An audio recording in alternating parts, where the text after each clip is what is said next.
வள்ளுவனை பற்றி பேசாத மேடைகள் கிடையாது.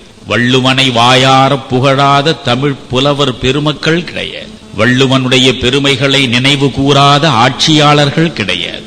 ஆனால் இதில் எத்தனை பேர் வள்ளுவ பெருந்தகை வழங்கிய 1330 அருங்குறட்பாக்களில் இருக்கக்கூடிய கருத்துக்களின்படி தங்கள் வாழ்வை செதுக்கி அமைத்துக் கொண்டார்கள் என்பதை நீங்கள் ஆய்வு செய்து பார்த்தால் வருத்தம்தான் மிஞ்சும்.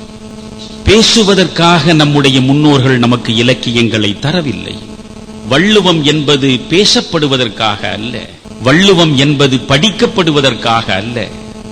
வள்ளுவம் என்பது நம்மை வாழ்விப்பதற்காக, நம் வாழ்வை செம்மைப்படுத்துவதற்காக. ஏன் 3 இனங்களாக வள்ளுவன் தன்னுடைய திருக்குறளை படைத்திருக்கிறான்? 3 பால்களை ஏன் வைத்தான்? அறத்துப்பால், பொருட்பால், காமத்துப்பால் என்று. தனி மனித ஒழுக்கத்தை வலியுறுத்துவதற்காக அவன் வழங்கியதுதான் அறத்துப்பால். அந்த அறத்துப்பாலை படிக்கிற பொழுது அதில் ஒவ்வொரு தனி மனிதனும் எப்படி தன்னை ஒழுக்கம் உள்ளவனாக அமைத்துக் கொள்ள வேண்டும் என்பதற்கான வழிவகைகளை அவன் ஆய்வு செய்து உங்களுக்கு வழங்கியிருக்கிறான். அது தனி மனித ஒழுக்கத்தை அறிவுறுத்துவது.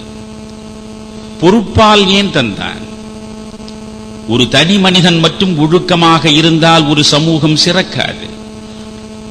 ஒட்டுமொத்த சமூகமும் ஒழுக்கம் சார்ந்து வாழ வேண்டும் என்பதை வலியுறுத்துவதற்காக, சமூக ஒழுக்கம் சொல்வதற்காகத்தான் பொருட்பால். இன்றைக்கு பாலியல் பிரச்சனையில் எத்தனை குடும்பங்களின் கட்டுமானங்கள் தகர்ந்து விட்டன என்பதை நாம் அன்றாடம் செய்தித்தாள்களின் மூலமாக புரிந்து கொள்கிறோம். இன்றைக்கு கணவன் மனைவிக்கு இடையே சரியான இணக்கம் இல்லை, நல்லுறவு இல்லை, சகிப்புத்தன்மை இல்லை. இன்று போல் என்றும் விவாகரத்துக்காக நீதிமன்றத்தில் குடும்ப வழக்கு நடக்கக்கூடிய இடத்தில் பெருங்கூட்டம் கூடியதும் இல்லை. ஏன் இந்த நிலை நிகழ்ந்தது? ஒரு சமூகம் நெறி சார்ந்து நடக்க வேண்டும் என்றால் குடும்பம் நெறி சார்ந்து நடக்க வேண்டும்.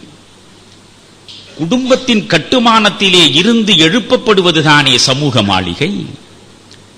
குடும்ப அடிப்படை சிதைந்து விடுகிற பொழுது சமூகம் உடனடியாகவே சிதைந்து விடுகிறது. எனவே தனி மனித ஒழுக்கத்தை நிலைநிறுத்துவதற்காக அறத்துப்பாலும், சமுதாய ஒழுக்கத்தை வலியுறுத்துவதற்காக பொருட்பாலும், காதலர் ஒழுக்கத்தை உணர்த்துவதற்காகவும் காமத்துப்பாலை அவன் தந்தான்.